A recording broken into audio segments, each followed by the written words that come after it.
I'm Susan Buhr, and I'm here with Gene Parker, who introduced the existence of the solar wind, the description of the solar wind to the community. When was that?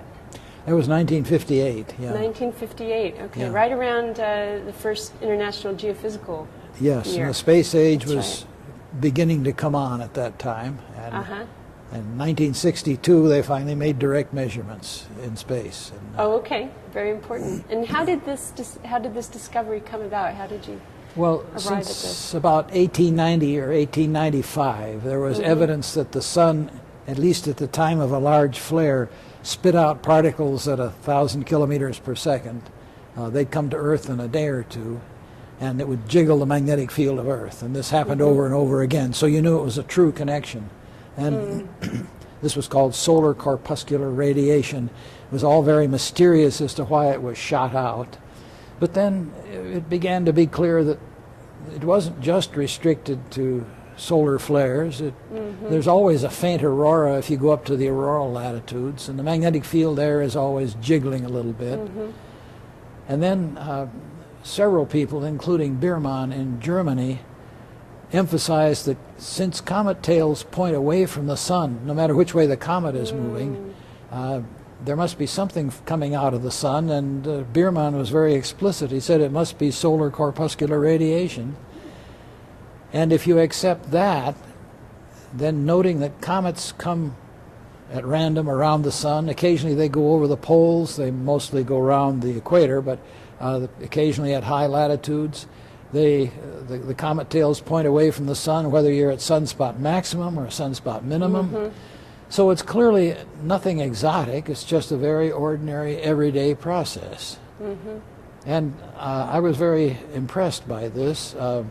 Sidney Chapman from England had shown that the corona of the sun, that's the outer million-degree atmosphere, extends clear out past the orbit of Earth. He thought of it as a static atmosphere.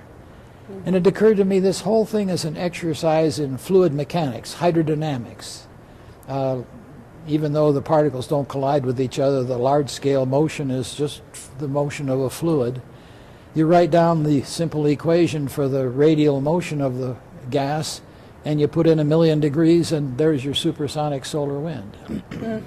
Okay. And so it was one of those things that takes you a long time to realize it, but finally when you put all the pieces together, it's perfectly obvious and straightforward. Or at least so I thought until I submitted the paper for publication in the Astrophysical Journal, and there were two eminent referees, who anonymous, who were who were asked to report on it.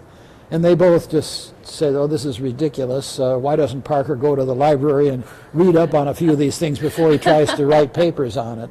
And I pointed out to the editor that while they were clearly hostile, they had not one single objection to anything that I had done, neither the mathematics nor the physics nor anything else. So one day the editor, was Chandrasekhar, came to my office and said, now see here, Parker, do you really want to publish this? And I said, well, yes. And he said, well, I've sent it to two eminent referees, and they both say it's nonsense. And I said, yes, but as you can see, they have no specific criticism. So he said, so you want to publish it? And I said, yes. He said, all right, I will. Wow. Too often referees inject the idea that if you haven't tied up every loose end ahead of time and answered every objection ahead of time, you mustn't publish your paper. Well, that... the attitude was mainly one of hostility. Well, my friend said, oh, well, it was a great idea, but, you know, or you win a few, you lose a few, and so forth. So I had 4 uninterrupted years when I could work out the consequences of the wind, extending the magnetic field of the sun out through space in a spiral pattern, inflating the surrounding interstellar gas to make the heliosphere. Let's see, blast waves from flares in the wind to in what we now would recognize as a coronal mass ejection, but then we didn't know exactly why they started. And then the point that if the sun, a very ordinary star like the sun, has a solar wind, probably most stars have stellar winds. And finally in 1962 then, the Venus Mariner, the Mariner 2 spacecraft went out away from Earth and there it was for 6 months of unbroken data. And so at that point, people said, well, okay. And that was how one introduced the solar wind. Yeah. Okay. So in that ensuing 4 years, were you continuing to have resistance from the community? Yeah, well, it was all very polite. Idea? People just shrugged their shoulders and said, yeah, it's a great idea, but it can't possibly be right, and that was the end of it. So right. you'd go over all the facts, yeah, but it doesn't work, and this kind of thing. So it's the usual reaction to any sort of new idea that comes along. Right. I've seen it happen many times. I was fortunate in talking to an editor who was not the least bit intimidated by his referees. I've seen other cases where young people have had their careers ruined by that kind of thing. It's a serious problem. So anyway, all's well that ends well, I guess. And, yeah, it's served you well since, hasn't it? Yeah. Some exciting things we've been hearing about today, about looking beneath the surface of the sun. Well, the helioseismology that's beginning to map below the surface of the sun, that is a big step forward. We'll see what the next 10 years brings. With the precision they now have available, we're always on the outside looking at the surface of the sun, seeing magnetic fields come up through the surface, and then wondering what's going on below.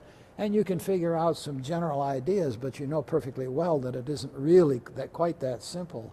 And now they're getting a look at it. And to use the example I mentioned earlier, up to the present time, you're in the position of somebody walking along the sidewalk and going by a house where there's a big wild party going on inside, and then trying to guess, standing on the sidewalk, what's actually happening, but you're not allowed to go and look. Well, now we can knock on the door and say, may I come in?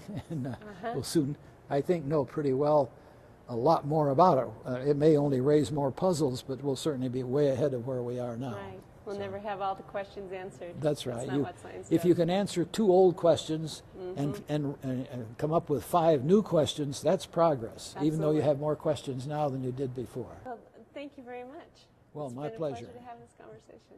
Thank you. Okay.